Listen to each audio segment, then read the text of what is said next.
ધાંગ્રધા તાલુકાના હીરાપુર ગામની સીમમાં આવેલ ફાર્મ હાઉસમાંથી ગેરકાયદેસર કોલ સેન્ટર ઝડપાયું. સુરેન્દ્રનગર જિલ્લામાં ચોંકાવનારો કિસ્સો સામે આવ્યો હતો ત્યારે ધાંગ્રધા તાલુકાના હીરાપુર ગામે કોલ સેન્ટર ઝડપાયું હતું.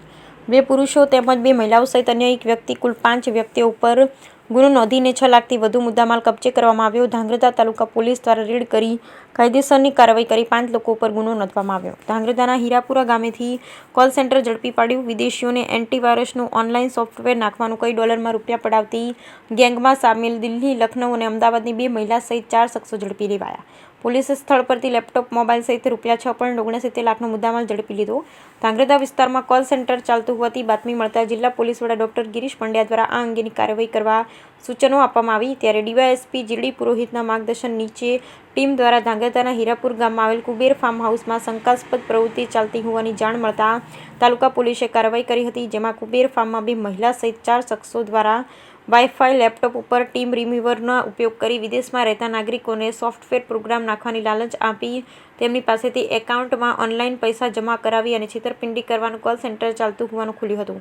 આધારે હીરપુરા ગામની સીમમાં રેડ કરવામાં આવતા પોલીસ દ્વારા 2 મહિલા, 2 સહિત 4 આરોપીને ઝડપી પાડવામાં આવ્યા.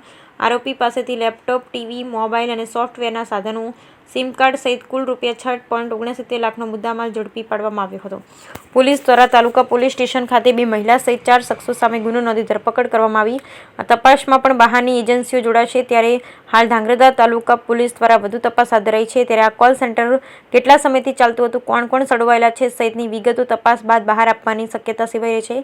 પોલીસ દ્વારા રેડ પાડી 3 લેપટોપ, જુદી જુદી કંપનીના 4 મોબાઈલ, ટીવી, સોફ્ટવેરના જુદા જુદા સાધનો, કેબલ, એક કાર્ડ સહિત ₹6.69 લાખનો મુદ્દામાલ ઝડપી પાડવામાં આવ્યો હતો. ત્યારે કોલ સેન્ટરની ગેંગ દ્વારા વિદેશમાં રહેતા લોકોને વાયરસ દૂર કરવાના એન્ટીવાયરસ સોફ્ટવેર નાખવાનું કહેતા હતા અને તે નાખવાના રૂપિયા ઓનલાઈન જમા કરાવવાનું કહેતા ત્યારબાદ પૈસા હજમ કરી તેમજ આ સોફ્ટવેર ન નાખીને આવા પ્રકારની લાલચો આપી પણ લોકો સાથે ઠગાઈ કરતા હોવાનું બહાર આવ્યું હતું. પોલીસે ફાર્મ હાઉસમાં પોલીસ રેડ કરી આરોપીઓને રંગે હાથ પકડી લીધા. એમાંના દિનેશ રવિભાઈ મદુલિયા રહે અમદાવાદ, ખોખરા નીતેન્દ્ર દેવેન્દ્રભાઈ આચાર્ય રહે દિલ્હી, સજ્જનાબેન રાજકુમાર દેવીગકર રહે બંગાળ, પ્રમાબેન આકાશકુમાર શમા રહે લખનઉ. અન્ય એક વ્યક્તિનું નામ જાહેર થયેલ નથી. આઈપીસી કલમ 406, 420, 120B, 114 તથા આરટી એક્ટ કલમ 66D મુજબનો ગુનો રજીસ્ટર ધાંગ્રધા તાલુકા પોલીસ સ્ટેશન ખાતે નોંધાય છે. બ્યુરો રિપોર્ટ હિતેશ રાજપરા, ધાંગ્રધા તાલુકા પીઆઈ ચુડાસમા સાહેબને ખાનગી રાહે બાતમી મળેલ કે તાલુકાની હદમાં આવેલ હીરાપુર ગામ પાસે એક ફાર્મ હાઉસ છે, જ્યાં આગળ કેટલાક લોકો ગેરકાયદેસર રીતે કોલ સેન્ટર ચલાવી રહ્યા છે. જે આધારે તાત્કાલિક તાલુકા પીઆઈસી સ્ટાફ સાથે પહોંચી ગયેલા અને રેડ કરતા જગ્યા ઉપરથી કુલ 4 ઈસમો મળી આવે, જેમાં દિનેશભાઈ રવિભાઈ મુંદલિયા રહે અમદાવાદ, જેનું પોતાનું ફાર્મ હાઉસ હતું, નીતિન દેવેન્દ્ર આચાર્ય જે મૂળ પશ્ચિમ બંગાળના છે, સંજનાબેન રાજકુમાર દેવગીરી જે મૂળ ન્યૂ દિલ્હી વેસ્ટના છે, પ્રેમાબેન વાઇફ આકાશકુમાર રામકુમાર શર્મા જે લખનઉ યુપીના છે. આ 4 ઈસમોને ઝડપી પાડેલ અને તેઓ પાસેથી કુલ 3 લેપટોપ, એક ડેસ્કટોપ, 4 મોબાઈલ અને એક i20 ગાડી મળી આવેલ અને કુલ 5 લાખ જેટલો મુદ્દામાલ મળી આવેલ હતો.